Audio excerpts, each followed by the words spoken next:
Hey everyone, Adam here. So was your podcast. I have an Amazon screener I am really excited to share with you today. It is the final season of The Marvelous Mrs. Maisel. Now, The Marvelous Mrs. Maisel is not as genre as I generally do here on So Was Your Podcast, but it's a show I absolutely love. Despite all the awards, acclaim, and accolades it gets, I still think it's underappreciated. It is in my top three, maybe my top two running shows right now, and it's in my top five of all time. I absolutely love this show. I want to get more people on board. If you're already on board, you're probably already pumped for this final season because this show, unlike many shows, you cannot guess what's coming next, which is amazing seeing how grounded it is and how grounded it feels in history, even though it is not a historical show. Just to give you the bird's eye view, The Marvelous Mrs. Maisel follows the titular character, Midge Maisel, after her American storybook, American dream, kind of picture perfect life blows up in her face. She goes on a drunken tirade, gets on a stage at a comedy club, does a hilarious stand up comedy routine, kind of unknowingly in a lot of ways, and gets arrested for the thing she had to say because it's the late 50s and you can't talk about oral sex and flash people on stage. It just was not happening, even in New York City. Through many turns of events over the 4 years, she wants to make a real go at being a stand up comic. Her parents don't understand it, so much so that she doesn't even tell them about it for years into her career. And the only thing that really keeps her going in the beginning is her really standoffish, callous manager, played by Alex Borstein, Susie Meyerson.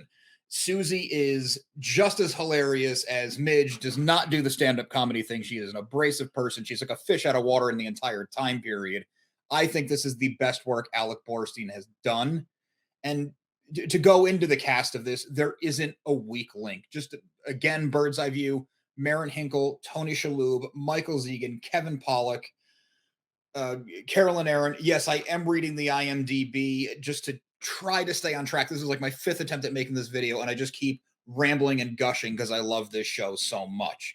But what we're really here for is getting into the last season. Like I said, this is a show that you can never really guess what's coming. Maybe you get a broad stroke here and there, but you're not nailing this one down. It goes all sorts of directions. Me and my wife talked endlessly about how this season would even start, and I'm not going to give any spoilers. One, Amazon told me not to. Two, I don't want to ruin your fun of this show. This season starts in a way that in all of our wild conversations and what could it be, and even trying to think outside the box because the show is always a surprise, it was a surprise, and it was an awesome one. And in that surprise, in this little microcosm surprise that they make, the writing is witty. You see the connections. It's this almost disjointed scene when you watch just the first episode. I'm not getting into spoilers on the season, but even in that, it's very much the same world, and you're into it, and you're like, okay, I want to see the Marvelous Mrs. Maisel. I want to see how things go for Midge and Susie, but I also want to see this show. It's incredible. The writing is outstanding. So the show picks up, doesn't have that we're running out of time feeling. That was my biggest fear, is that the show was perfection up to this final season. Going into the pilot, I was terrified that it was going to feel like this is our last season. We have 9 episodes to make it work. Just get things done. And some of the quality would go by the wayside, not due to lack of caring, but due to lack of time.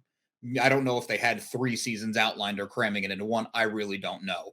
But a show going out on season 5 on its own merit is a good thing. Of course, this is a show I want to see go on for 20 years, but I'd rather have it be 5 perfect seasons than 4 really good and then 4 kind of and then it ends with a whimper and nobody really cares, as we've seen far too often, especially in the days of network TV.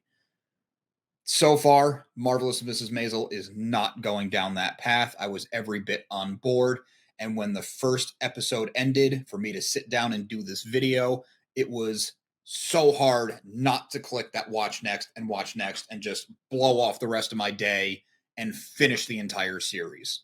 If that's not sales pitch enough for you, I don't know what to say. I mean, The Marvelous Mrs. Maisel is a show that I just watched the first episode on an impulse. I would have watched this without any screeners. I have been watching this without any screeners. ever since it started. I've seen the first season at least 5 times, and now it's one that I rewatch once, maybe twice a year, all the way through, and I will do as long as I can think. Rachel Brosnahan playing the lead, Midge Maisel. Not only is she beautiful, especially in the period clothing and how done up the character always is, but she's hilarious. Her timing is great. She nails the dramatic moments. We already talked about Alex Borstein and her role. Tony Shalhoub and Maren Hinkle as Midge's parents, Rose and Abe Weissman. They have their own story. They could be their own spin-off show. I mean, they're that good. There's just not a weak link among the cast, not a weak link in the show. And a huge special shout out I have to get, even though I'm kind of off strictly the new season. Jane Lynch as Sophie Lennon. I'm not sure I've liked Jane Lynch more in a project, and I thought she was excellent in Role Models, 40-Year-Old Virgin, Party Down. I mean, she's a phenomenal actress, really, really funny. And as Sophie Lennon, she just hits a whole new range of both comedy and drama. But the big, big, big special shout out, and what really grounds this show in real history, even though it's a fake show, it's a fictional show, is Luke Kirby's portrayal as Lenny Bruce. Even though I've done it a million times, every time I rewatch this series, after a big Luke Kirby Lenny Bruce scene, I have to go and find archival things of Lenny Bruce on YouTube just to make the comparison, because it's the closest thing to reincarnating the guy and getting him out there. It's absolutely insane. That Lenny Bruce movie that Dustin Hoffman did was a good movie. I never bought Dustin Hoffman as Lenny Bruce, and especially after seeing this performance, it doesn't even hold a candle to it. It's ridiculous. I can't really sell this show anymore. Amazon is not paying me to sell this show. They don't have to. I love it that much. The Marvelous Mrs. Maisel's final season. It comes April 14th to Amazon Prime. They're going to be dropping 3 of the 9 episodes. So that's my night. I am going to be rewatching those 3 episodes, get a little Mrs. Maisel movie on my Friday night, and I cannot wait for it. It's going to be tough waiting week to week. I have these screeners sitting here, but I want to draw it out. I want it to last as long as possible. Like I said, The Marvelous Mrs. Maisel, April 14th on Amazon Prime. If you are not on this show already, get on it.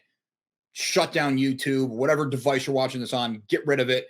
Get the best quality screen you can and watch this gorgeous show. We didn't even get to the set pieces and recreating the 50s and 60s New York City and a lot of the other world, because the show gets broader and broader. We could do a whole video gushing about it at the end of the season, and maybe that's what I'll do, is a nice recap roundup. Huge thank you to the people at Amazon Prime. I try to cover as many of their shows as they can, sticking to more of the genre stuff, but when this one came across, I just had to spread the word. Please make sure to like, subscribe, do the bell, do all the things. I have a lot more Amazon screeners, a couple more for this month that I'm actually almost as excited to get into, but nothing's going to match my excitement here. Screener reviews for movies. We have con season coming up. We're going to be doing a lot of road to cons to kind of get to know the people who are going to be there. So if you're going to these cons, you can get into it too. And if you're not going to these cons, you can get great interviews with indie creators, cosplayers, writers, artists, everything that, we love cons for. Make sure to listen to So Wizard Podcast every single week, wherever you get your podcasts. SoWizardPodcast.com is also your resource for reviews, recommendations, videos, merchandise, and more. So Wizard Podcast can also be found on Patreon, where for as little as $1 a month, you get multiple monthly bonus shows. We love hearing feedback, so drop some out in the comments, leave us something on social media. All the accounts can be found after the show and in the show notes. And on a more personal note, a good friend and I have an ongoing comedy comic series. We have a great cast of characters. We follow them all the way through high school, done in the prism of the 90s cartoons that we grew up on and love. If somebody said, hey, Nickelodeon is rebooting a lot of the Nicktoons, and we want to throw some new ones into the mix, do yours. This is what we would do. Find all of our available issues. We've got 10 out now at socialstudiescomic.com. We've got a bunch on Global Comics, a bunch on Comixology, and we're also on all the socials. We've been making a big social post, posting videos, 5 times a week. So check us out there. Thanks.